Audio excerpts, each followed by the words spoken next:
I'm Richard Elisha D. Tuzemi. Tensions in Bayelsa State as a tanker driver collabo and kiss parked motorcycle and cars beside the road. According to information, the tanker driver failed brake, and meanwhile, nobody died for the process of the accident when it happened. Meanwhile, the tanker driver survived. Meanwhile, the tanker exploded due to the incident when it happened for Aziboro Expressway for Bayelsa State. Observe.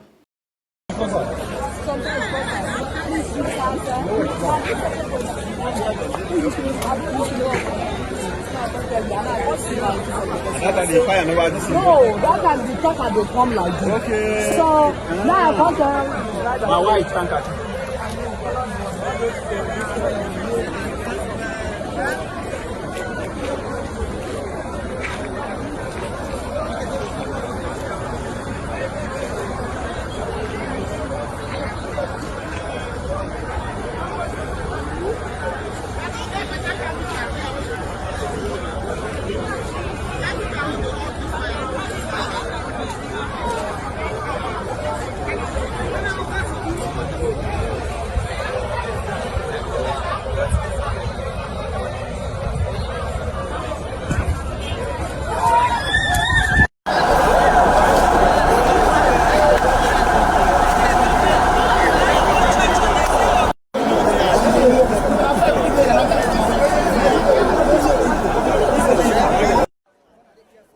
Even at this phone, they near yourself, you know.